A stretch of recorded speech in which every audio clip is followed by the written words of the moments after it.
People who live near Redwood Hollow, Northern California, all agree on one thing: the forest watches back. This story is about Daniel Mercer, a 29-year-old delivery driver who moved to a rented cabin on the edge of that forest in 2022. He wasn't looking for adventure. He was running from stress, sleepless nights, and the crushing feeling that modern life never slows down.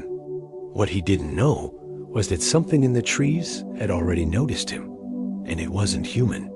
At first, Daniel enjoyed the quiet. Tall redwoods surrounded the cabin, their branches stretching so high they blocked most of the sky. The silence helped him sleep until the sound started. Every night around 2:40 a.m., he heard movement above his roof. Not squirrels, not birds.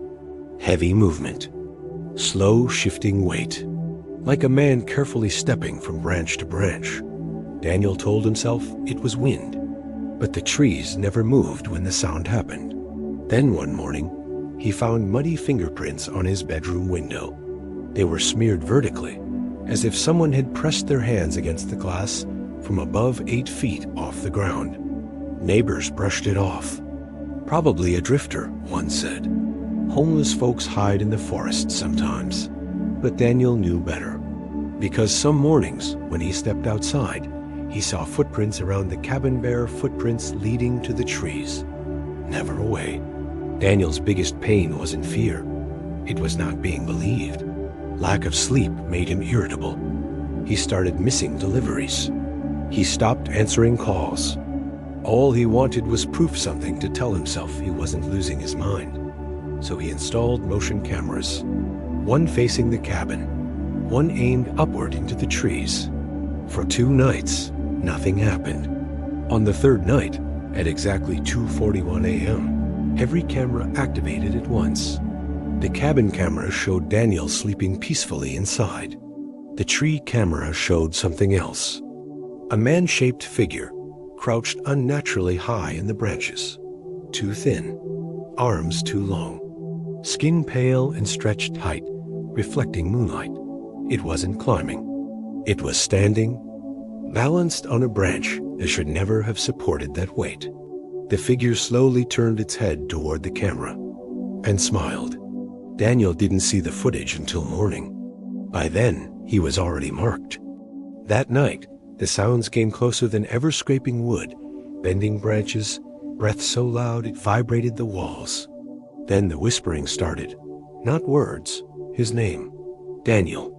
Repeated softly, again and again, from directly above his ceiling. On the 5th night, Daniel broke. He grabbed a flashlight and stepped outside, screaming into the trees, demanding whoever it was to show themselves. The forest went silent. Then movement. A shape dropped from the branches and landed behind him without a sound. Daniel turned. The man stood inches away. Up close, it was wrong. The joints bent backward. The neck twisted too far. Its eyes were black, sunken, and wet, like holes filled with oil. Its mouth opened wider than humanly possible, and it spoke clearly for the first time. You sleep alone. You listen. You're ready. Daniel ran. He made it back inside and locked the door, but the scratching began immediately. Not at the door. At the ceiling. Wood cracked. Dust fell. Something heavy crawled above him, circling, waiting. Then the lights went out. Neighbors reported hearing screaming around 2:47 a.m. Police arrived 20 minutes later. They found the cabin empty. The door locked from the inside. No signs of a struggle. But above the bed, carved deep into the wooden ceiling with bare hands, were 4 words. He lives up here. Daniel Mercer was never found. The cameras were recovered. The final clip shows something standing in the trees at dawn, taller than before, its posture straighter, more human, wearing Daniel's jacket.